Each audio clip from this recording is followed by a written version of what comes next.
বিয়া পাতিছে বিয়াৰ কাৰণে কইনা লাগে এতিয়া কইনাটো মইহে দিব লাগে যাওঁ মই কইনা বিচাৰি বহি আছে ভালে আছে না আপোনালোকে বহি আছে আপোনালোক আছে ভালে আছে নারীগণের মজা যায় আপনাকে যে ইমান সুন্দরভাবে বহি আছে আপনাকে আৰু কি চাইছে কি চাইছে কোনে পাচ্ছি যজ্ঞ কোনে পাচ্ছি ব্রহ্মাদেবে যজ্ঞ পাচ্ছি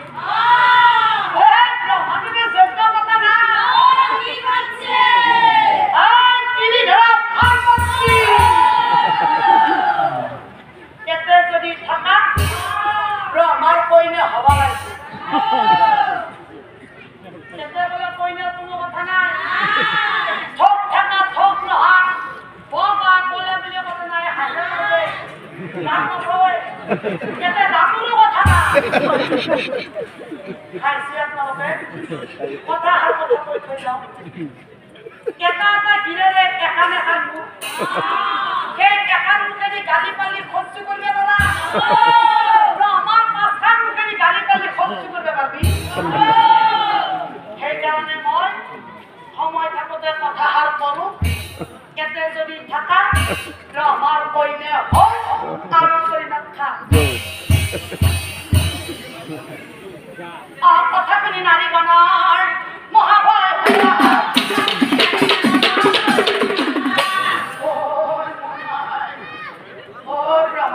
কি করছি যোগ্য কথা সবাই ক্রিয়া কি মহামারী রয়েছে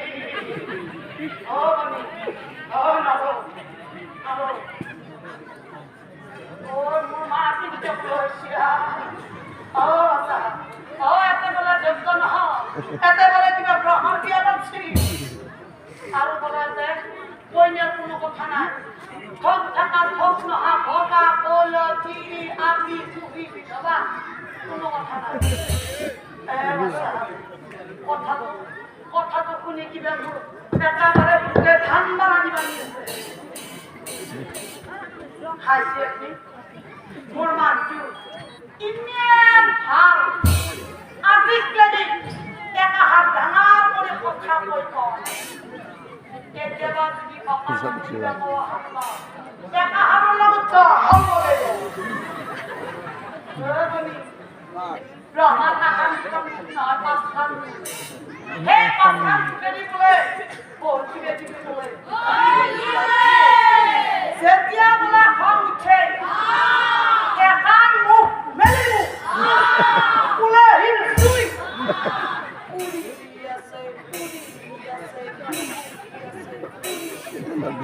apa kamu beli mulai hidup lagi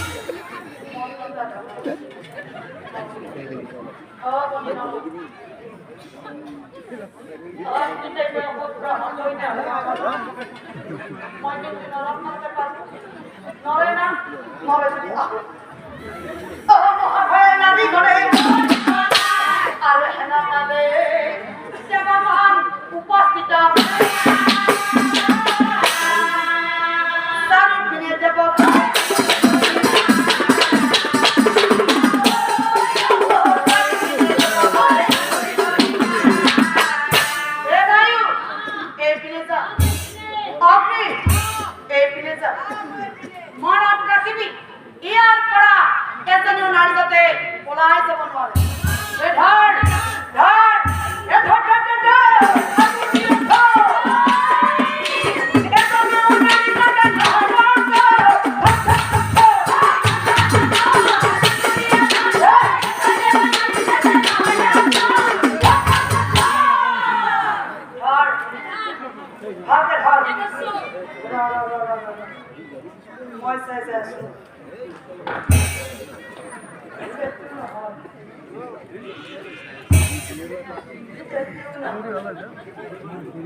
তাতে চালো না এই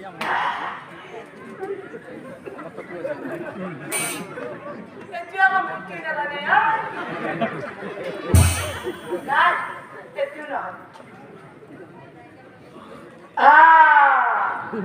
এইটো হবাই লাগবো চাই লওঁ ৰ এইটো হয়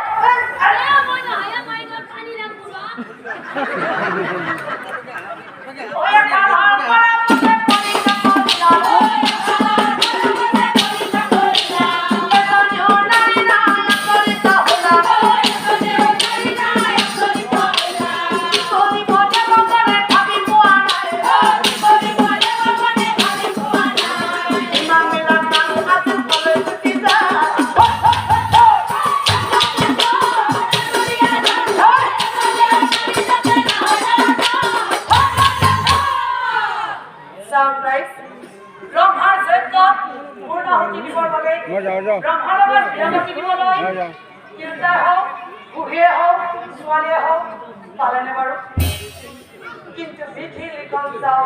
খণ্ডন নাযায় সেই যজ্ঞস্থলী ভগৱানিনী বুঢ়ী নামিনে কাল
আমি ভিতর হলো এই কাপড় খান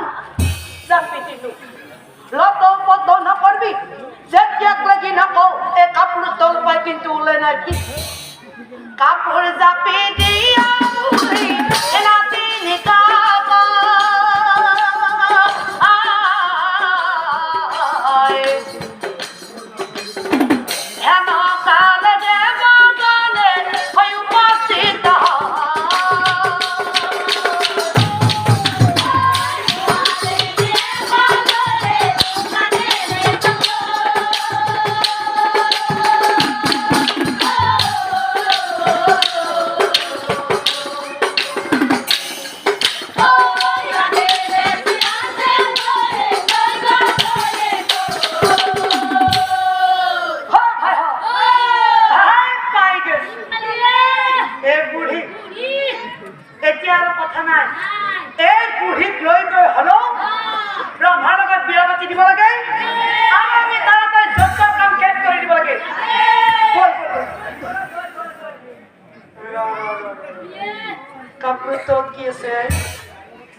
আছে কে বেলেগ বস্তু আছে এই পৰীক্ষণ পৰীক্ষণ কি আছে কথা বাসলি কি আছে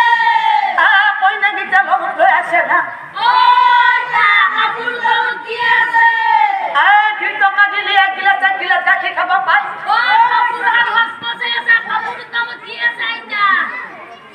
ও তামুল তামুল নাই তামুল নাই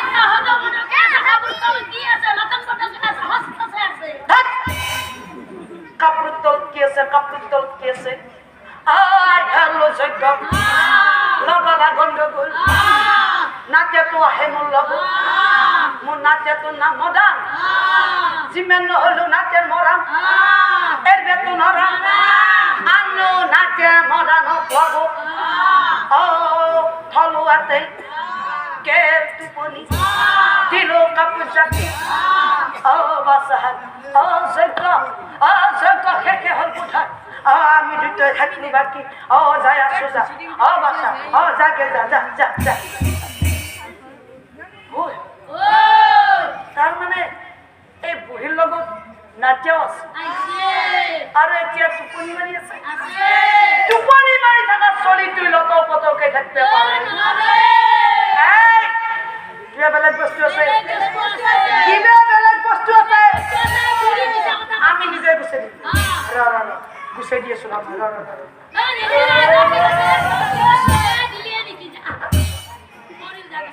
বুঢ়ী নাচে কাপড় গুছাই দেখে পাশে কথা বিপরীত ছোৱালী এজনী আছে বাপৰে বাপ ৰমাৰ কপাল একেবাৰে ছয় মিলে কপালাই বুঢ়ী কত্ৰল কি সুন্দৰ ছোৱালী গতিকে এতিয়া বুঢ়ীৰ প্ৰয়োজন নাই বুঢ়ীক নাতিনীক সেই ছোৱালীজনীক দেৱগণে টানি অহা চৈত্য কুণ্ডৰ ওচৰত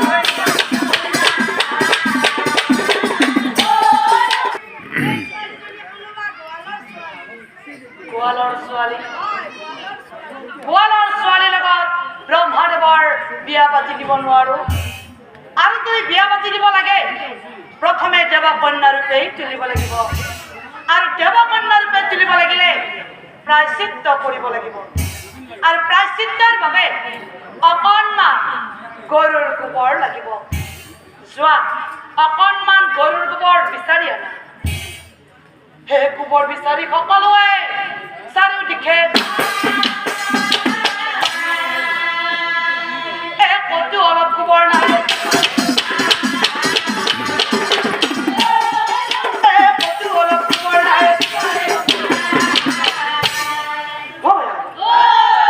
গোবৰ নহলেতো সমস্যা হব গোবৰ নহলে প্ৰায়শ্চিত্ত নহলে ব্ৰহ্মদেৱৰ বিয়া পাতি নহব আৰু আমাৰ যজ্ঞ বিফল হব কি কৰা যায় কিছু দূৰত গাই এজনী দেখিব পায়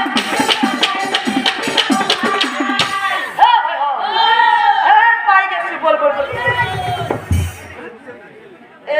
গোবৰ দিয়াই নাই এটা কাম কৰো বান্ধি লৈ যাও ঘাঁহ খাবা দিলে গোবৰ দিব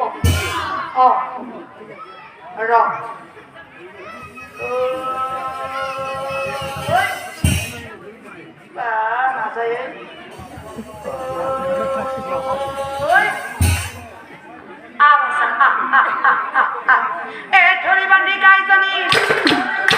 ধৰি বান্ধি গাইজনী দে খা হবা দে দেৰি হব যদি পানী ঢালি দেও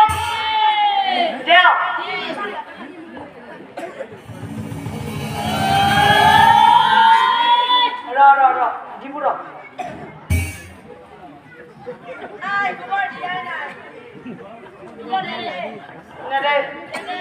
গোবৰ নেদে তেতিয়া ঋষি মুনিগণে পাছে দেৱগণক পূৰ্ণাহুতিৰ সময় যাব হেৰা দেৱগণ এতিয়া আৰু গোবৰ বিচাৰি সময় নষ্ট কৰিব নালাগে যিহেতু তোমালোকে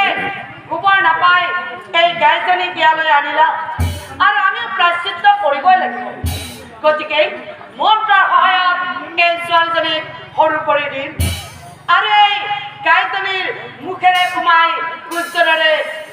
কৰি দিম গতিকে সকলো ঋষি আহি এই মন্ত্ৰত সহায় কৰিব লাগে আৰু চাওক সেই মন্ত্ৰ মাতি ছোৱালীজনী সৰু কৰি ধৰা তোমালোকে গাইজনী মুখখন মেলি ধৰা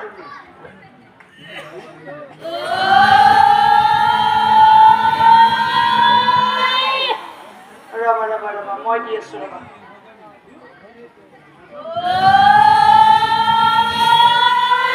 মুখেৰে কুমাই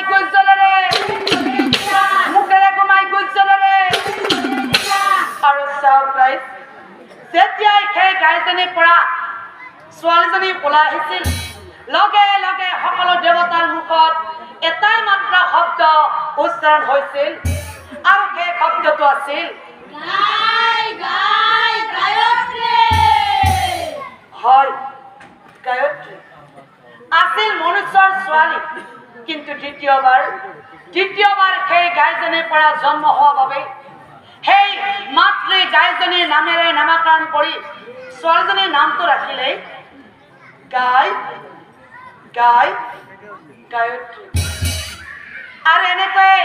গায়ত্ৰীৰ জন্ম হৈছিলে পুনৰাই মন্ত্ৰৰ সহায়ত ছোৱালীজনীক ডাঙৰ কৰি দিছিল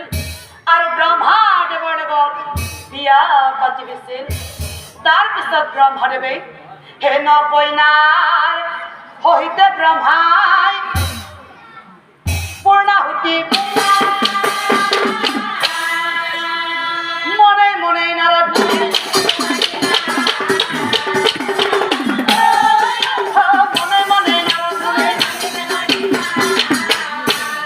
নাৰদে মনে মনে ভাবে পিতাৰ যজ্ঞও শেষ পিতাৰ বিয়াও শেষ গতিকে এইখিনি কথা মই মাতৃৰ আগত ক'ব লাগিব আহি বুলি নাৰদ বুলি মাতৃ কাষে মা অ মা মাতৃক যায় নাৰদ বুলি অ মা তোমাৰ তাৰমানে এতিয়াও খাচন কাচন কৰা হয় না তুমি আৰু খাচন কাচন কৰি লাভ নাই নাৰায়ণে আৰু মহাদেৱে মিলি পৃথিৱীৰ কোনোবা গোৱালৰ ছোৱালী আনি পিতাৰ লগত বিয়া পাতি দিছে আৰু আমাৰ পিতাও সেই নকইনাৰ সহিতে সেই যজ্ঞত পূৰ্ণাহুতি দিয়া কাম শেষ কৰিছে গতিকে তুমি আৰু খাচন কাচন কৰি লাভ নাই সেই যজ্ঞত তুমি যাব নালাগে ঘৰতেই থাকা কথা শুনি সাবিত্ৰী ক্ৰোধত জ্বলিলা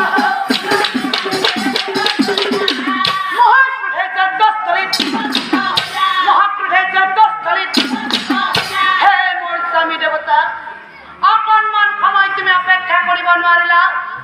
সাধাৰণ পৃথিৱীৰ গোৱালৰ ছোৱালী আনি বিয়া পাতি এই যজ্ঞৰ কাম সমাপন কৰিলা যি যজ্ঞৰ কাৰণে যি পূজাৰ কাৰণে মুখ ত্যাগ কৰি পৃথিৱীৰ গোৱালৰ ছোৱালী বিয়া কৰালা আজি দিল অভিশাপ মোৰ অভিশাপে আজিৰ পৰা পৃথিৱীত কোনো পূজাই নাপাবা দিল অভিশাপ মোৰ অভিশাপে আজিৰ পৰা পৃথিৱীত তুমি কোনো পূজাই নাপাবা হে তাৰ পিছত সাবিত্ৰীয়ে নাৰায়ণক মহাক্ৰোধে নাৰায়ণক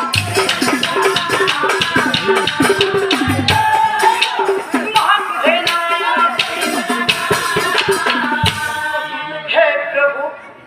তুমিতো জগতৰ ঈশ্বৰ তুমিতো সকলো জানা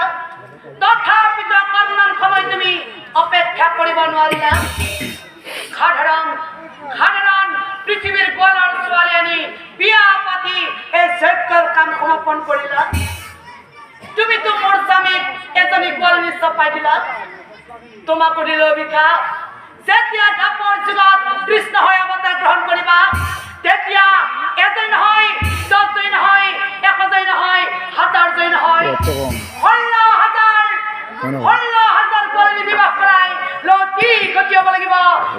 দিল অভিশাপ 16,000 গোৱালনী বিবাহ কৰাই লতি গতি হ'ব লাগিব হে মহাদেৱ এইখন বিয়াত তোমাৰো সন্মতি আছিল গতিকে তোমাকো ঘূৰাই নাৰিম আজি যেনেকৈ মই মোৰ স্বামীৰ বাবে এই যজ্ঞ কুণ্ড ত্যাগ কৰিম তোমাকো দিল অভিশাপ তোমাৰ বাবে অখণ্ড ত্যাগ কৰিব লাগিব আৰু সেইদিনা মৰা ভাৰতৰ প্ৰতি তোমাৰ ইমান মৰম বাঢ়িব যে মৰা ভাৰতাক কান্ধত লৈ পাগলৰ দৰে পাহাৰে পৰ্বতে ঘূৰি ফুৰিব লাগিব পাহাৰে পৰ্বতে ঘূৰি ফুৰিব লাগিব আৰু তাৰ পিছত খাবিতে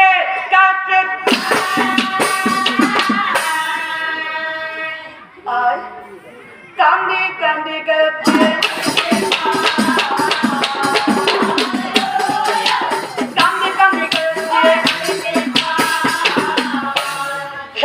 সাবিত্ৰী মই কোনো দুখ কৰা নাই আই মোক কবিতা আপনি দিবা আই মোক কবিতা আপনি দিবা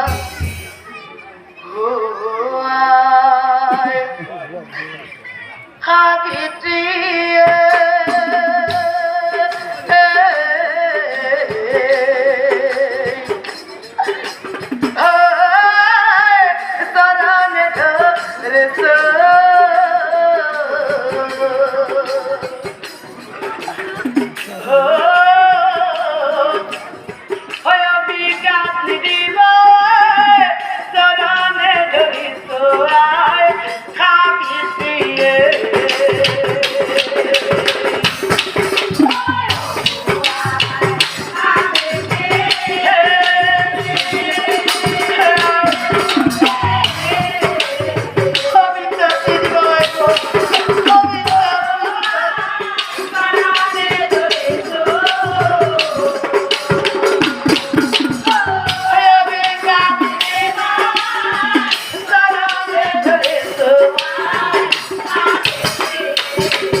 তোমাকে যে মই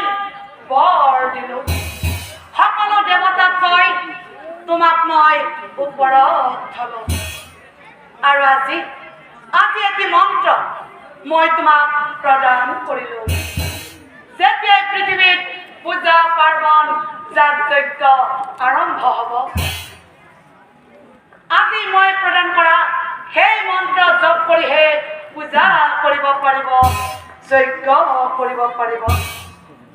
আৰু যিটো মন্ত্ৰ মই তোমাক প্ৰদান কৰিলো সেই মন্ত্ৰটো কি জানা